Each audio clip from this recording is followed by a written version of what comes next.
All right, ladies and gentlemen, you are welcome to another great episode on your favorite political talk show, The Truth with Ben Jokes. Lawyer and human rights activist Dele Farotimi has been arrested by the Nigerian police over a petition on alleged defamation written against him by the chairman of UBA, Tony Elumelu. Another report by human rights lawyer Emefiele claimed that the arrest was actually in connection with Dele Farotimi's comments about Chief Afe Babalola's son in his recently published book titled Nigeria and its Criminal Justice System. Whatever be the case, Nigerians have almost unanimously condemned the use of police to harass citizens and have vowed to occupy the Zone 2 police formation in Lagos, which was the last station Mr. Farotimi visited twice last week to answer Tony Elumelu's petition. Not too long ago, the EFCC claimed to have recovered 753 duplexes in Abuja, 753 duplexes from just one man. And hours ago, the EFCC revealed the identity of that man who forfeited the duplexes, and it was reported thus: breaking, former central bank governor Emefiele is Nigerian top brass who owns 753 duplexes in Abuja estate, forfeited to official EFCC. So Godwin Emefiele, the former CBN governor, according to EFCC, is the owner of the 753 duplexes that was forfeited. For me, I can't say kudos to EFCC because one, this same EFCC has turned a blind eye to many obvious heinous crimes under the same Buhari regime and even this TINUBU regime. And secondly, what is going to be the fate of all those duplexes? Other corrupt politicians will just simply share them amongst themselves, so nothing has been achieved. And few hours ago, an unexpected attack on the EFCC under TINUBU was made by judges of the Nigerian judiciary. They accused the EFCC of focusing on Yahoo boys instead of probing corrupt politicians. And just as Nigerians were yet reacting to that, a very terrible update came out of Sokoto State. Before I show you details of these two updates and how Nigerians reacted, let me quickly show you these videos. I find the two videos here very exciting because they underscore the chaos in the APC, and I hope that this will lead to the ultimate destruction of that evil party. Let's take the first video from this Northern House of Rep member Amadu Jaha reacting to Tinubu's new tax reforms bill. See the video. So what we are advising government to do is to withdraw this bill from the National Assembly, which is allowed. So that you don't kill everything. Very good. So that you don't kill everything.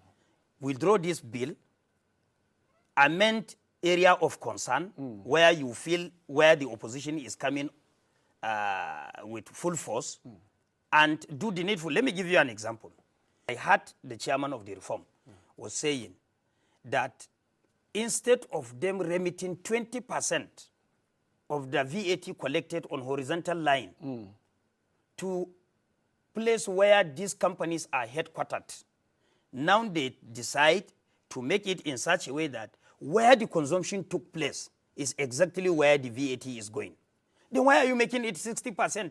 If you are going to tell Nigerians that you want to help us, particularly the low or less privileged Nigerians, or I can say non-economically viable, the so-called non-economically viable states in the federation that doesn't have headquarters of these companies in their states. If you want to assist us, the best thing you can do is for you to seat that particular 20% that used to go to headquarters and said, okay, this time around for the purpose of fairness, it's no more going to be a headquartered something because the consumption took place all over Nigeria. So this time around, all Nigerians should benefit from that particular 20%.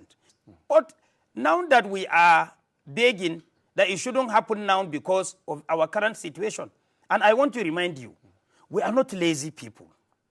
As insinuated. Yes, as insinuated. We are not lazy. If we are lazy, we wouldn't have produced people like Dangote, Abdul Samad Ishaq Rabiu, Mohammed Indimi to mention, but if you, all these are internationally recognized entrepreneurs, whether you like it or not.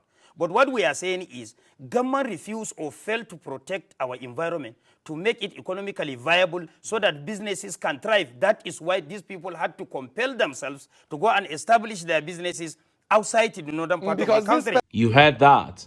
That was House of Rep member Amadou Jahadir complaining bitterly about the TINUBU's tax reforms bill and how northerners have been painted by southerners ever since this argument started as lazy, and he's defending his region vehemently there. And at this point, I don't even care about who is wrong or who is right with everything surrounding these tax reforms. All I want to see is the tears of those who helped TINUBU rig his way to Aso Rock.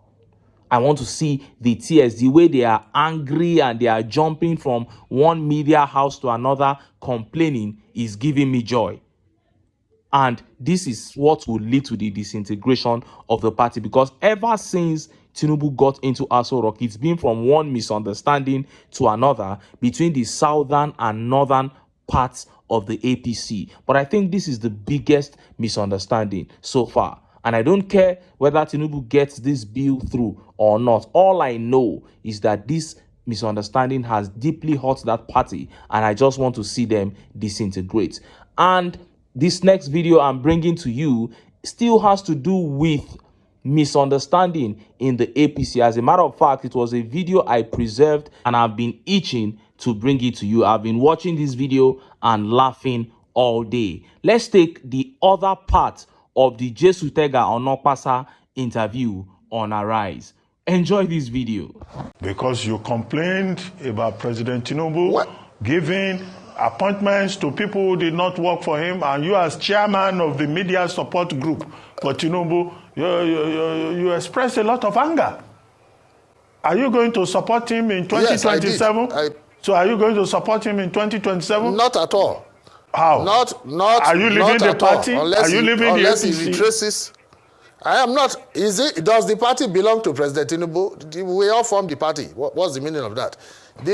I will always support him in 2027 if he retraces his footsteps, if he respects our party members, if he stops this bizarre behavior of insulting all of us in the party by giving appointments to people who insulted us, people who called him a drug baron, a drug dealer. I mean, can you imagine that, Ruben? You're a lawyer. Somebody without evidence, no shred of evidence. He caused, even if Bola Tinubu was not a president, if he was just, let's say, a truck pusher, you ought not to call him a drug dealer without evidence. This is a prominent individual. Then somebody keeps calling him a drug baron, a drug dealer without evidence. This is the same person that President Tinubu gives appointment to. What an insult. What is the president trying to say? He's trying to justify the statement the person made. Then we were all defending you.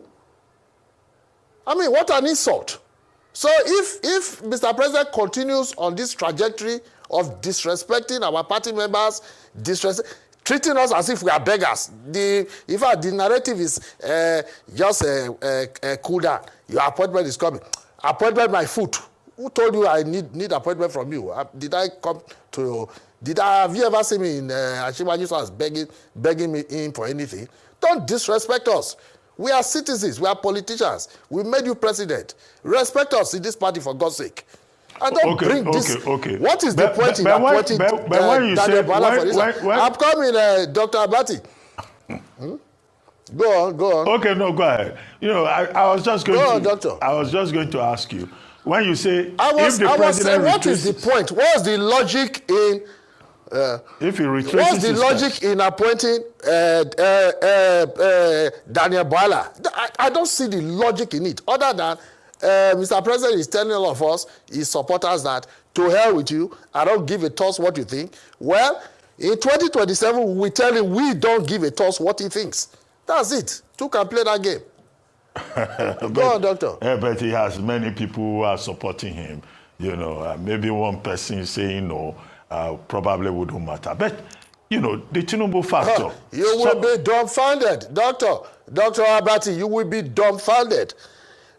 People, you cannot imagine how many people in who are supporters of our party, who have called me to commend me, that all they were waiting for was just for somebody to be bold enough to say the truth to Achiwaju. Then he behaves as if he has no regard for his supporters. Who told him that it is spirit of Eminoko that made him president? It's God that made you president. Through us. Wow. Very hilarious interview there. Jesu Tega Onokpasa, Tinubu's ascent to Aso Rock had nothing to do with God. It had everything to do with you people, INEC chairman and the judiciary. You manipulated everything. And now you are seated there crying over maltreatment. It serves you right. Now, let's take those updates that have become the major talking points in the Nigerian political media space. First is that terrible update coming out of Sokoto State. And next is the shocking update capturing the unexpected attack on Tinubu's EFCC by judges of the Nigerian judiciary. Let's start with the update from Sokoto State. Look at how the papers reported it.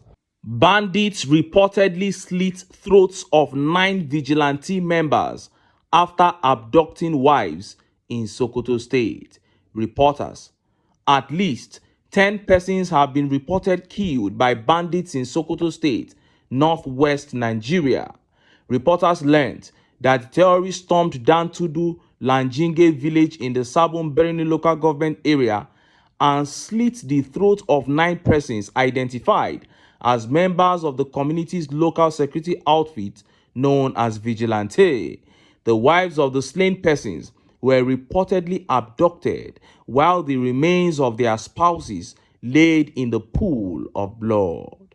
The incident happened on Monday, according to some villagers who escaped the mayhem. There are, however, conflicting reports as to how the victims were murdered.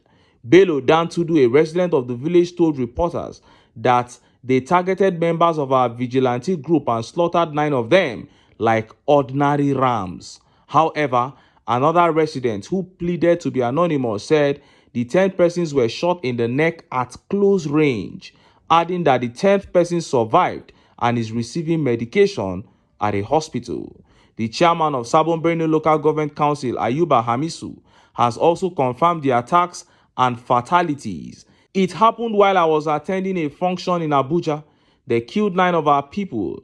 I've just suspended further engagements here and heading back home right away to be with my people, Hamisu said.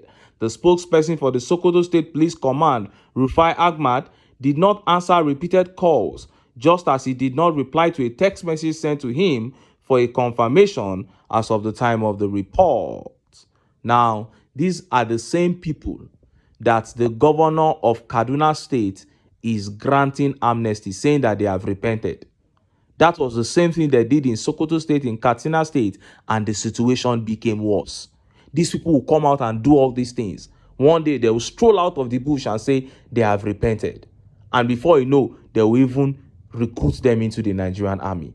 What a shame under the APC. And Chinansa here says, where is our government? Virtual World replied. He said, sister, we don't have government. And Paraday here says, the sad part of it is that they will be granted pardon after so many atrocious crimes. The North needs to hold their leaders accountable. We can't continue hearing sad news every day. We Nigerians are humans regardless of our tribe, region, and religion. That is the truth. And just as Nigerians were yet reacting to this, that bomb dropped from judges of the Nigerian judiciary. They attacked the EFCC under TINUBU. They said, why are you always after Yahoo boys? Why not the big fishes? Look at how the papers reported it. Go after bigger fish, not Yahoo boys. Appeal court judge tells anti-corruption agents. Justice Muhammad Lawal Shaibu, a presiding judge at the Court of Appeal, Sokoto Division, on Monday, urged anti-corruption agents to focus on larger figures involved in corrupt practices rather than targeting Yahoo boys. Justice Shuaibu made this call during the opening of the Northwest Zonal Attorney General's Anti-Corruption Forum organized by the Independent Corrupt Practices and Other Related Offenses Commission with support from the Rule of Law and Anti-Corruption, the International Institute of Democracy and Electoral Assistance, and funding from the European Union. He emphasized that targeting high-profile individuals was crucial for achieving a stable society. At the NJI, I criticized the EFCC chairman, though we disagreed. Since 2007, when I stopped handling corruption trials, I can't recall a significant case. Now the focus is on Yahoo boys. I implore all of you to target the bigger fish. Only then will we have a stable society, he said. Justice Shuaibu shared his frustration over the continuing presence of corrupt individuals in positions of power, citing an example of a serving governor who had previously been incarcerated under his watch. He expressed disbelief at how such individuals returned to power and urged stronger collaboration between state and federal agencies. Kano State Chief Judge Justice DJ Aboki echoed Shuaibu's sentiments, urging anti-corruption agents to expose corruption at all levels, regardless of the status or influence of the individuals involved. I wish they would listen, but they never will. That's why what they are doing with Godwin Emefiele doesn't move me 1 inch. It is simply selective justice. The humanitarian affairs minister under that same Buhari regime, Sadia or whatever she's called, was embezzling billions monthly. And report says she was one of Buhari's major outlets through which he siphoned loose funds. But she's walking free today. As a matter of fact, that same ministry has become one of TINUBU's outlets for embezzlement too. And only God knows why these judges confronted the EFCC and ICPC in that manner, because the judiciary is also an integral part of corruption in Nigeria. So judges asking EFCC to probe corrupt politicians instead of focusing on Yahoo boys is a strange call to me. But this is simply another sign that all is not well in the camp of the oppressor. All is not well in the camps of those oppressing the common man in this nation. It now behoves the citizens to take advantage of all these to do the needful. We have suffered enough in a land that has so much to offer. It is time for us to cast aside our sentiments, unite, and take our country back. But until then, make I still enter town. Make I go get some ogbonge political news wey una go like. Why? Because of una. Now I dey here, so don't go away. Don't